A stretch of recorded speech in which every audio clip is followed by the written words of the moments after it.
Hi everybody, Pilkey here. I'd like to thank you for watching this video and apologize because the start of the video was shot vertically because I originally intended for it to be like a kind of TikTok video or maybe some sort of YouTube short, but I do switch it to a wide shot later on. I do apologize for that, but I hope you'll enjoy the video anyway. And without any further delay, here's the video.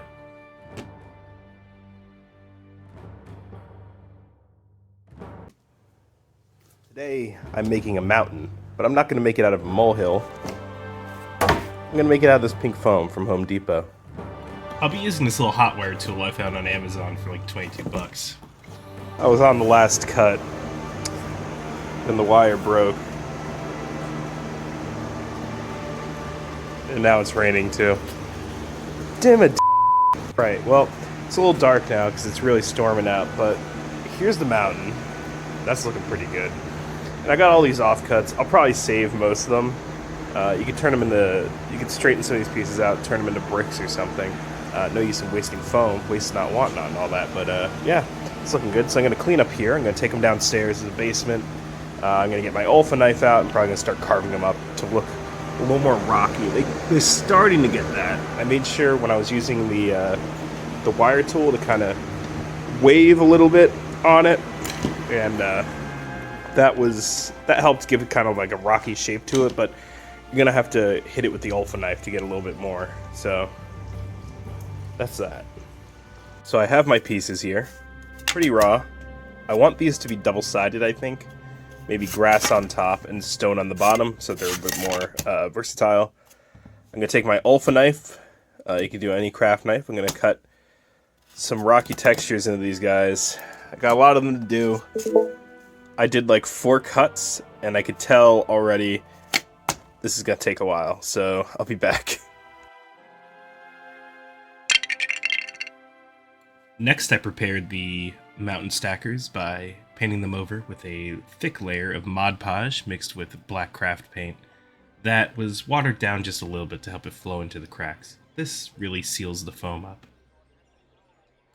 Next, you can see I am brushing over this black Mod Podge layer with a mostly wet dry brush of a bluish rocky gray. I like to give my rocks just a little blue.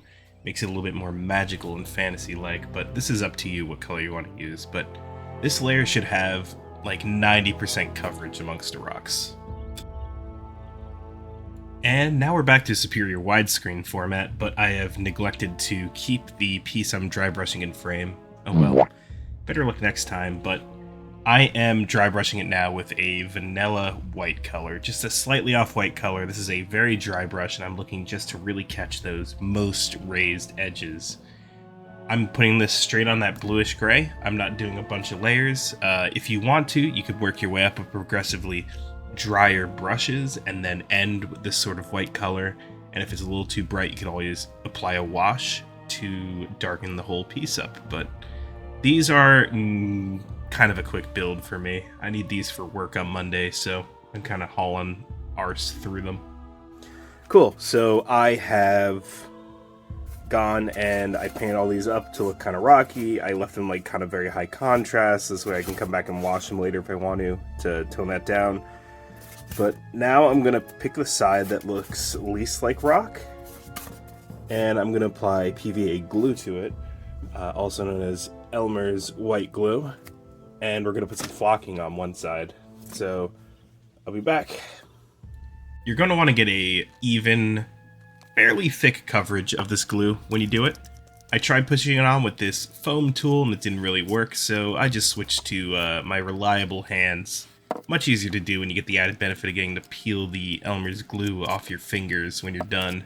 You're going to want to push the glue out as close to the edge as you can. This way you get really good coverage when you put flock on for the grass side. And speaking of the flocking, here it comes. Making sure to get a nice even coverage over all of that glue. I'm not worried about losing it. I put down a piece of scrap paper so I can collect it all up when I'm done and save it for another project or for more of these cliff stackers. Here's me doing a little rock. I'm using some leftover flock on the table over a cup to try and minimize the mess. all in all, this project used about 70% of a bag of flock I bought from Hobby Lobby for about $3.50, so I'd say this whole project cost me about $2.25 in flock, which really isn't that bad. Not a bad deal.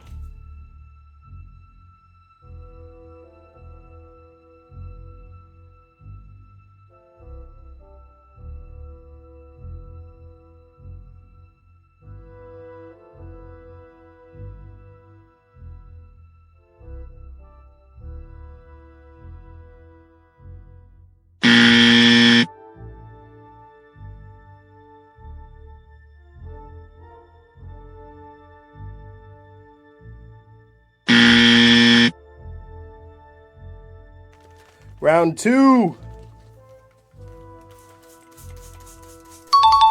Okay, coverage is a little bit more spritzier.